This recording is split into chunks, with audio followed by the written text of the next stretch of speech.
এ কি কার এত বড় আস্পর্ধা? কি বা হেতু সে পাঠাইল মোর মোবাইলে মিস কল?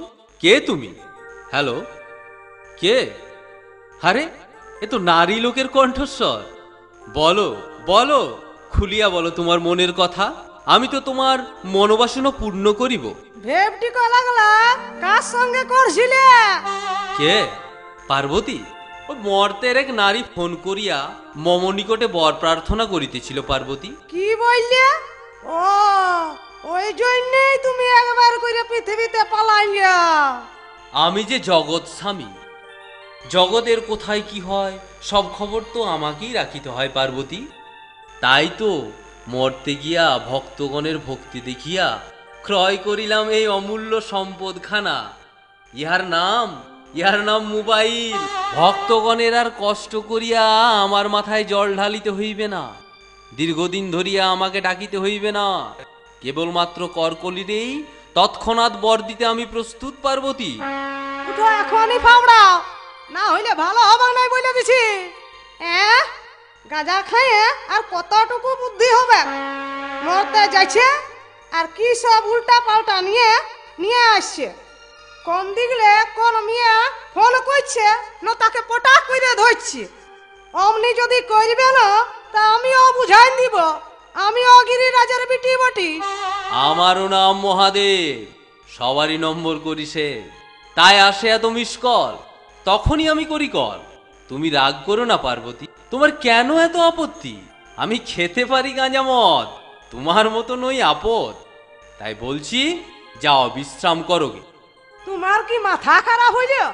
না প্রিয়ে, তবে আশ্চর্য হইয়াছি পৃথিবীর মোবাইল নামক বস্তুখানা দেখিয়া।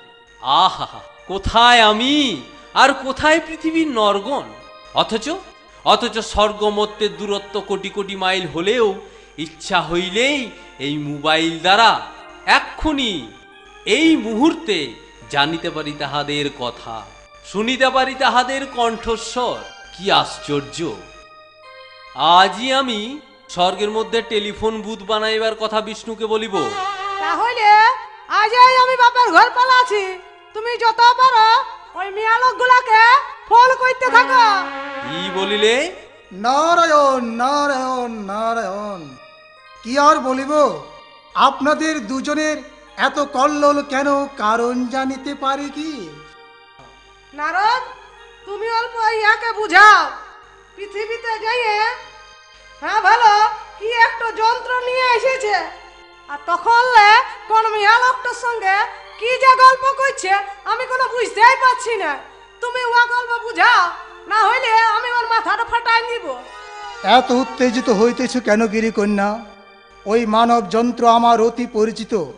ওর নাম মোবাইল, মন পটাবার ওষুধ, দূরের জিনিসকে কাছে টানার মূল উপায়, বিচ্ছেদ ঘটাবার মূল মন্ত্র, বিবাদের সূত্রপাত, যার দ্বারা একান্তে আপন মনে মনের মানুষকে মনের কথা বলা যায়। পৃথিবীর মনুষ্য সমাজ ইহার দ্বারা আজ উপকৃত। শুধু একবার ভালো করে পৃথিবীর দিকে তাকিয়ে দেখুন মহাদেব, এই মোবাইল কেমন ভাবে দুজনকে, মনের মানুষকে একবারে কাছে করে নিতে পেরেছে।